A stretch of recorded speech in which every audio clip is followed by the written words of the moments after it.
Yaoulana, c'est Eric et voici votre lecture angélique pour la semaine du 30 mai au 5 juin 2022. J'espère que vous allez bien, que vous avez passé une agréable semaine. Cette semaine va être un peu particulière puisque lundi 30, il y a une nouvelle lune en Gémeaux qui vient clôturer la période des éclipses que nous avons vécue tout le mois dernier.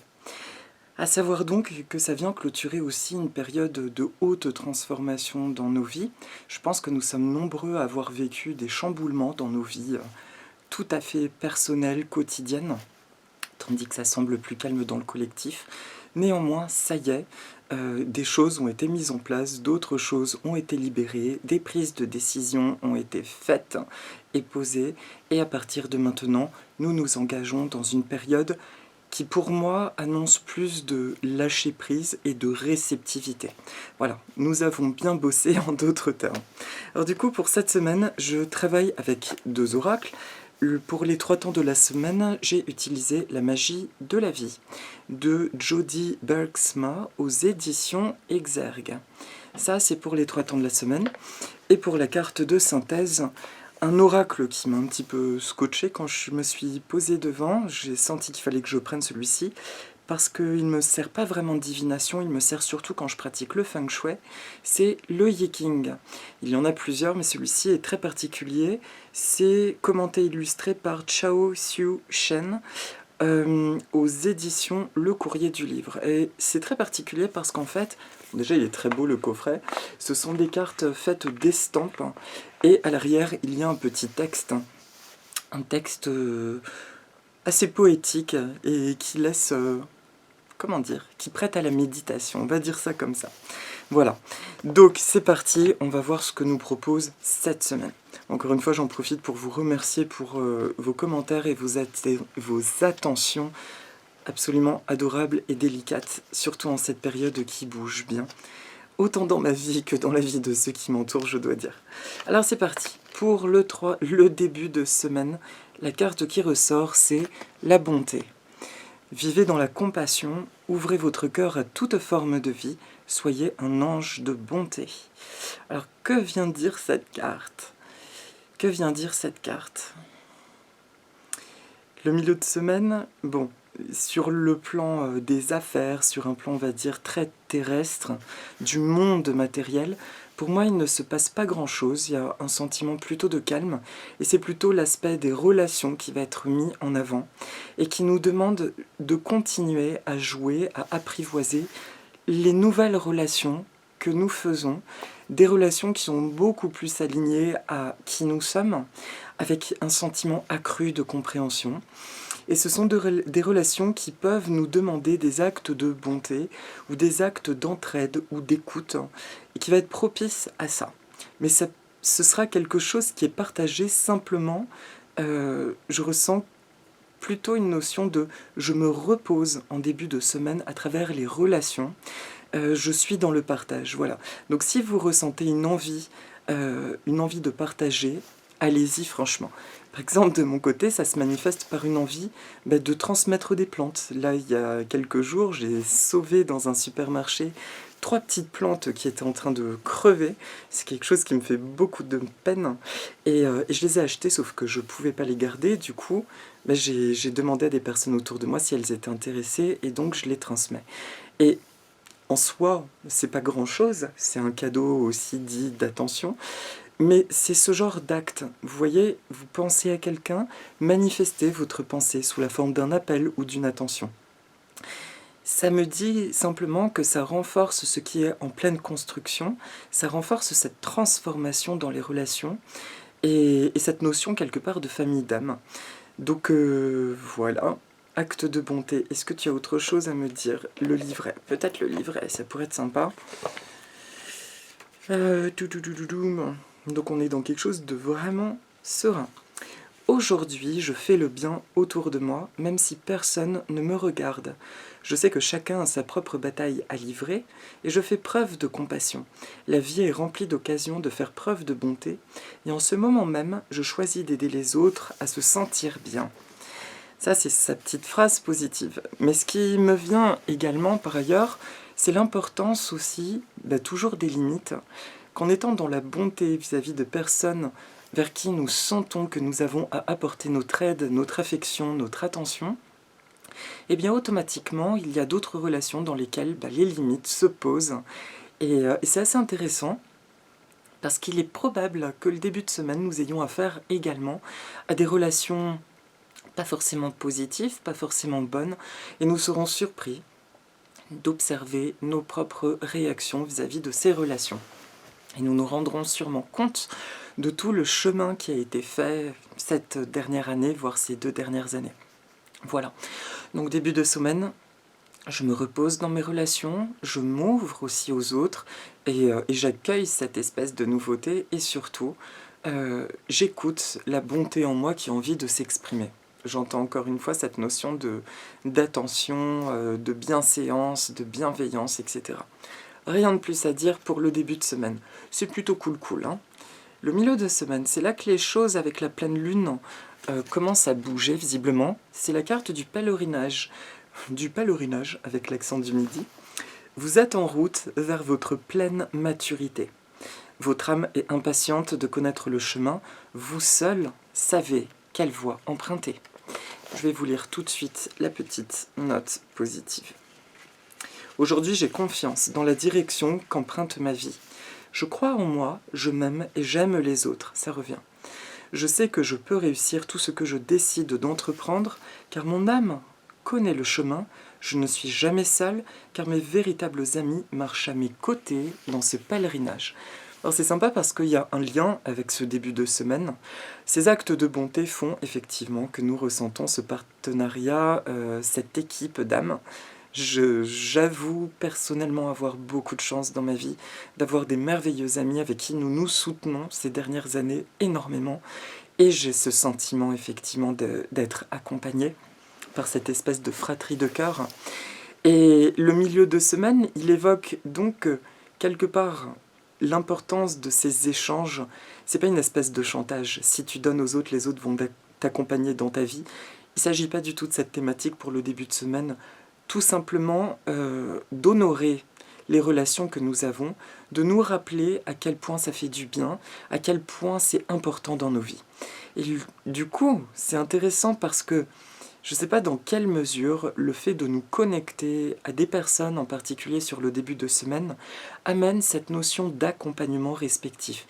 Il peut même s'agir, pour le coup, c'est assez curieux, de nouvelles relations, mais aussi de relations sentimentales qui impliquent une ouverture. Donc le début de semaine nous demande d'être dans cette ouverture-là, parce qu'il y a cette notion d'accompagnement sur le milieu de semaine. Et pourquoi ? Parce qu'il y a bel et bien une notion de déplacement d'énergie et de voyage. Donc à partir du milieu de semaine, autant dire que quelque chose va pulser, il y a un engrenage qui se remet en route et qui vient répondre à la totalité de notre vie. Pas seulement un aspect matériel, émotionnel, non, il y a vraiment ce sentiment de revenir pleinement dans notre vie, que les choses sont enclenchées, et que maintenant nous avançons donc étape par étape avec ce sentiment d'être accompagné. Voilà, merci à cette carte. Et enfin, pour le week-end prochain, qu'est-ce qui ressort ? C'est expectative. Expecto patronus. Pardon, ça c'est pour les fans de Harry Potter. Soyez ouverts à ce qui se présente dans votre vie. Ce pourrait bien être la musique que votre cœur attend depuis longtemps. Waouh, c'est très sympa ça. Aujourd'hui, je sais que je dois me détacher du passé pour laisser entrer la nouveauté. J'apprécie tout ce que je possède déjà, et je fais de la place pour autre chose encore. Dès à présent, je rends grâce pour les bienfaits qui me seront prodigués à l'avenir. Je chante ma gratitude, tandis que les ailes de l'optimisme me soulèvent et me transportent vers l'aventure de toute une vie. Eh bien, le voyage commence bien, donc cette semaine annonce bien la fin du portail d'éclipse, finalement, puisqu'il y a un vent de liberté, et le week-end prochain, ça me parle plus physiquement, un sentiment de liberté accrue, comment dire, j'allais dire de pleineté, mais on s'est compris, parce que c'est le mot plein qui me vient, pas d'entièreté. En fait, il y a un sentiment à la fois de légèreté et de puissance qui revient sur le week-end prochain. On peut se sentir animé par une espèce de force, justement, qui nous fait prendre en main les choses d'une manière très vive, et pour autant de manière très légère, parce que ça ne fait plus du tout peur. Nous y sommes, nous sommes bien ancrés dans notre vie, nous savons ce que nous voulons, où nous allons, etc. Et nous savons répondre finalement aux messages du quotidien, aux messages de la vie. Y a-t-il autre chose? Il y a cette notion de paix à travers la colombe aussi. Une grande paix intérieure. Non, j'ai rien de plus à dire, je vais vous laisser à votre interprétation. C'est vraiment cette notion d'envolée qui commence en fait dès le début de semaine. Le début de semaine, c'est l'avion sur la piste. Et le week-end prochain va parler de l'envolée. Ça y est, nous sommes sur notre chemin, nous sommes engagés dans notre voyage. En plus, nous sommes plusieurs à bord de cet avion. C'est très très positif. Ça me parle complètement de mise en place et une vigilance accrue sur la réceptivité, parce que c'était une thématique dont nous avons beaucoup parlé avec quelques amis la semaine dernière, cette importance de la réceptivité. Les choses bonnes qui entrent dans nos vies peuvent susciter une espèce d'angoisse qui est est-ce qu'on va me le retirer derrière? Est-ce qu'il n'y a pas une anguille sous roche après tout ce que j'ai vécu? Non, non, non. Je le répète cette semaine, tout ce qui arrive de bon, c'est juste le fruit de ton émanation et non plus de tes peurs. Donc accueille. Si tu sens que ça vient brasser quelque chose de négatif, demande, notamment à travers le sommeil, à ton inconscient de travailler dessus. Voire en conscience, tu peux faire un Ho'oponopono, ce genre de choses, ou de l'EFT, mais aie conscience véritablement que ce qui entre maintenant dans ta vie, ça vient te propulser, ça vient t'aider. D'accord? À aller de l'avant. Voilà, j'ai plus rien à dire pour les 3 temps de la semaine. Et pour donc le week-end prochain, je vous montre la carte qui est très belle, vous voyez. Voilà, je la fais apparaître, c'est beaucoup plus joli ainsi. Cette carte, elle s'appelle la morsure. Alors c'est très curieux parce que ça parle même de viande. Je vais vous lire le texte, vous allez comprendre ensuite. La morsure, c'est le chiffre 21. Faites appliquer la loi de manière juste. C'est l'un des 2 seuls hexagrammes dans tout le Yiking qui évoque directement les sanctions. Dans cet hexagramme, le tonnerre est en dessous du mal et le secoue, tandis que au-dessus, le feu contemple à la fois le bien et le mal. Pour mordre proprement la viande, avant de la mâcher et de l'avaler, vous devez d'abord ôter le sable, les pierres et les os. Il est important de manier à la fois douceur et intimidation. Faites preuve de discernement dans l'application des peines. Assurez-vous de ne pas traiter injustement un innocent ou de ne pas laisser un coupable en liberté. Alors ça, waouh, c'est quand même assez intense. Là, on n'est pas dans le Dorine Virtue, bisous, bisounours et petite sirène.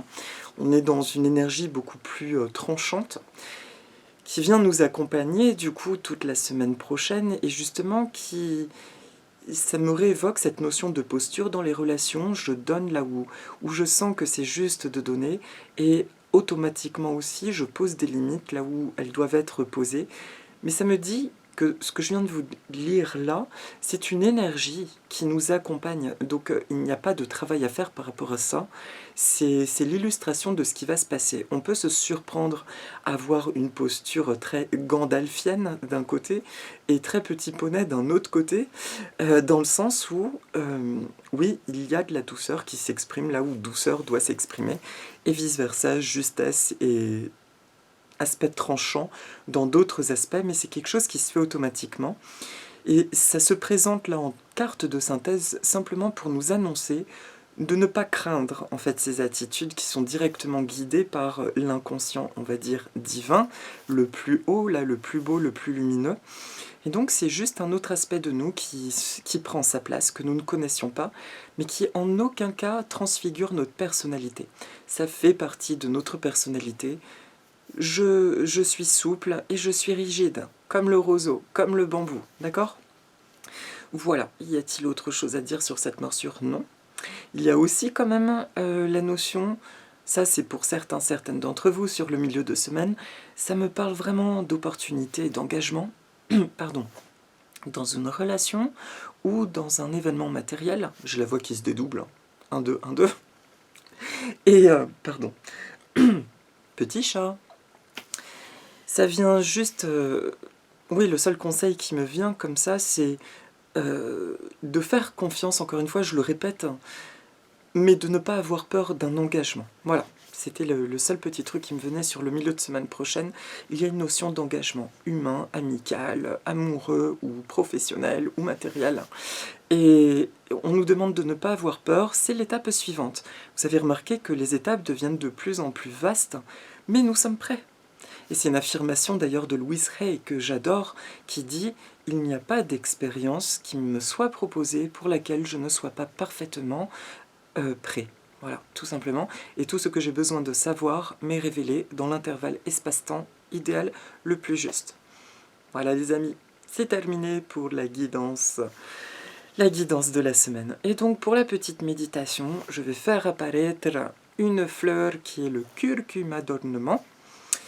C'est un curcuma en fait, alors, le nom latin, et je l'ai appris par cœur, c'est curcuma alismatifolia, à ne pas confondre avec le curcuma que nous consommons, qui est le curcuma longa. Celui-ci n'est pas comestible.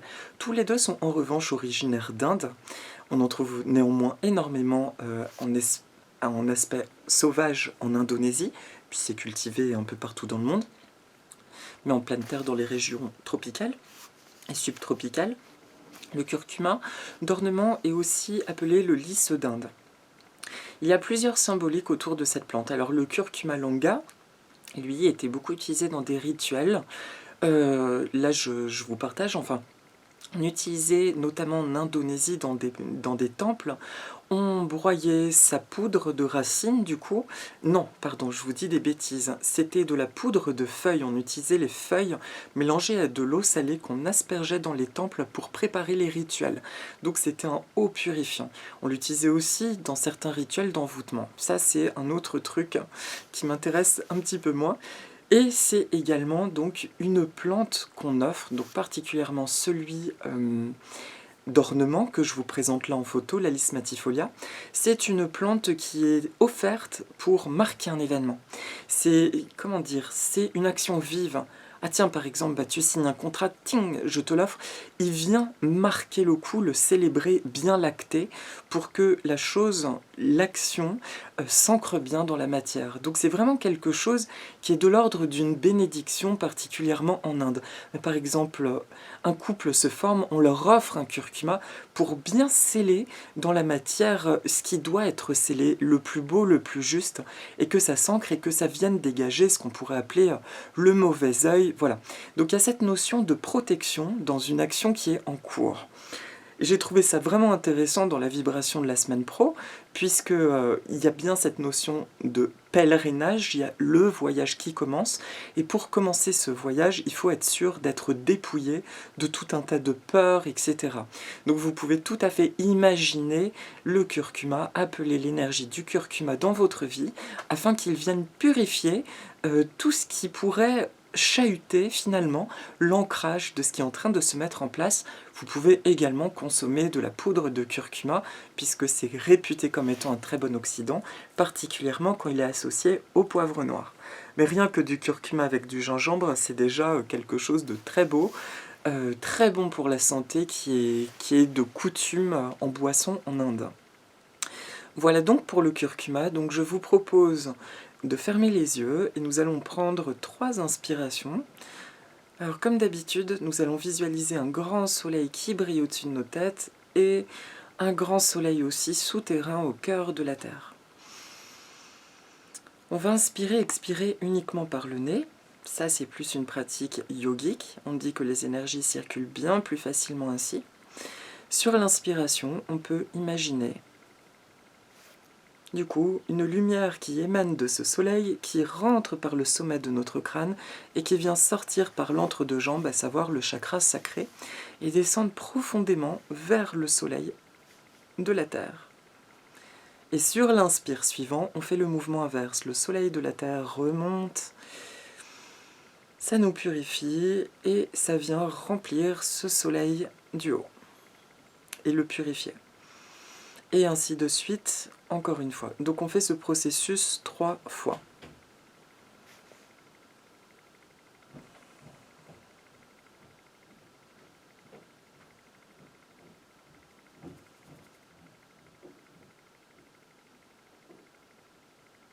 Et une dernière, si ce n'est pas déjà fait.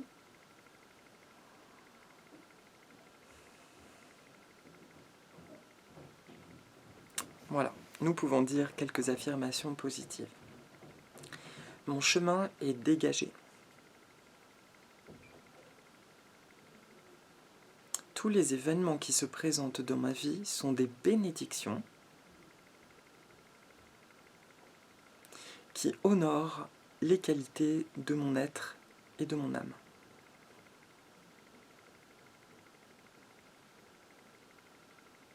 J'accueille avec honnêteté, sincérité et confiance absolue les bonnes nouvelles qui se présentent dans ma vie et qui entrent dans ma vie.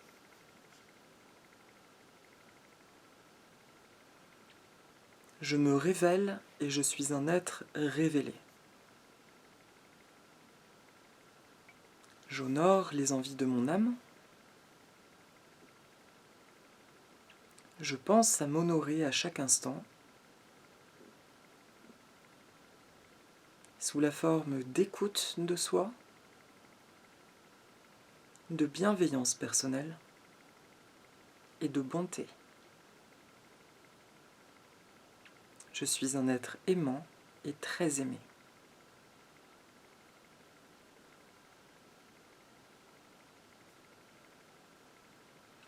Chaque étape qui entre dans ma vie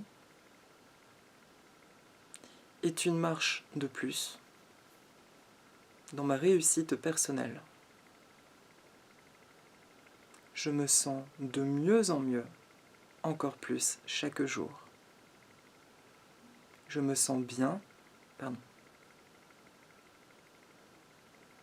Je me sens bien en cet instant présent, ici et maintenant, et dans toutes les directions de l'espace et du temps. Merci à l'énergie du curcuma de débroussailler tout ce qui entrave mon plein accomplissement.